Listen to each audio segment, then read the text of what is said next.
Sud Radio, Gérald Dahan.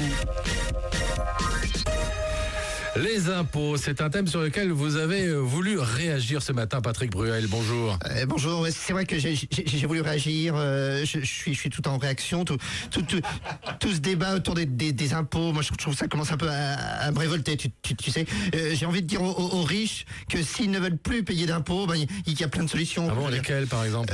Par exemple, arrêter de gagner de l'argent. Oui, c'est vrai. Bah oui, non, je veux dire, c'est tout con, mais n'empêche que oui, il y a que moi qui y pense. Par exemple aussi, pour perdre beaucoup d'argent très vite, vous pouvez jouer au poker. Sinon, vous pouvez aussi tout me donner, ça me dérange pas. Hein. Ah oui, oui, parce que moi, je suis un chanteur très engagé, engagé dans le poker notamment. Tu sais, le fisc, c'est un peu comme le Texas Hold'em, que je veux dire. Hein. Ah bon? Oui, parce que je veux dire, dans un premier temps, tu bluffes jusqu'au jour où tu te retrouves à la table face à l'inspecteur des impôts qui te demande de voir ton jeu. Là, tu prends un redressement fiscal, tu perds ta mise de départ, tu rentres tous les jetons que tu as gagnés. Résultat, tu te retrouves à poil obligé de passer la fin de tes jours au PMU pour essayer de te renflouer. Parce que moi, je suis un chanteur très engagé, très engagé dans l'argent, tu vois. C'est officiel, Jean-Louis Borloo, vous venez de rejoindre Nicolas Sarkozy dans sa campagne. C'est drôle, moi je vous croyais fâché. Non, mais comme il l'a dit, Nicolas, on a toujours été des amis.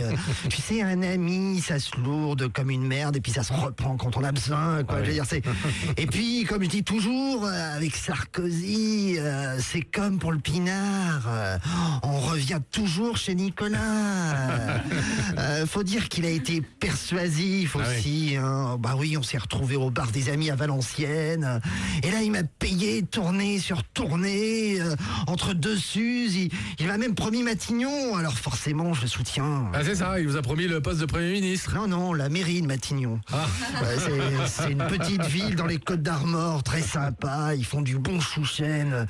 Bon, j'ai rien lâché, je vous dis intraitable, j'ai hâte de dessouler pour aller fêter ça. Mais vous n'avez pas peur que Nicolas Sarkozy vous utilise pour draguer en fait l'électorat centriste? Bah, c'est sûr qu'après avoir chassé à droite, ça peut pas lui faire de mal de revenir au centre. En même temps, je peux pas lui en vouloir avec ce que j'ai dans le pif. Moi aussi, je zigzague. Hein. Et puis, nous, ça va nous permettre de nous replacer pour les législatives. Alors bon, ça vaut le coup de mettre de l'eau dans son ricard. Comme je dis toujours, les convictions s'arrêtent là où les intérêts commencent. Et c'est pas plus haut que le bord. François Bayrou, les observateurs notent que vous patinez plutôt dans les sondages. Pas du tout. Ah bon. Simplement, moi, ma façon d'aller de l'avant, c'est d'avancer en reculant. Ah oui.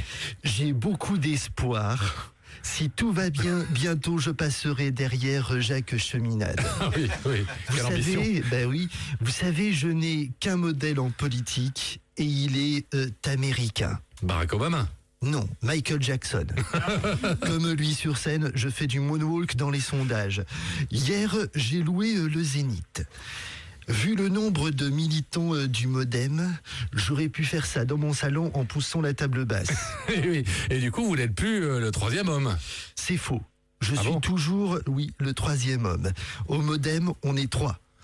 3 adhérents, Marielle de Sarnez, un copain de CM2 et moi. Sympa le copain de CM2 d'ailleurs. Hier aux élites, vous avez détaillé vos 6 premiers mois. Si vous deveniez président évidemment, vous pensez avoir été convaincant? Oui, mais le problème, c'est que lorsque je dis si j'étais président, les gens pensent que je vais interpréter une reprise en karaoké de la chanson de Gérard Lenormand.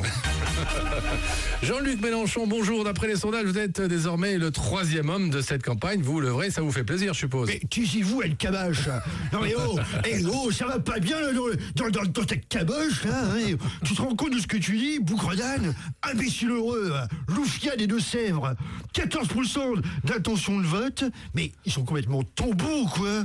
Hein. Et il faut arrêter les conneries là, hein. Devant les Poutous, Artaud et tout le menu fretin, encore heureux. Devant Bayrou, bon, elle passe encore. Mais alors, devant Le Pen, là je commence sérieusement à voir les chocottes. Hein. Vous allez voir que si ça continue, ils vont m'élire président de la République, ces cons-là.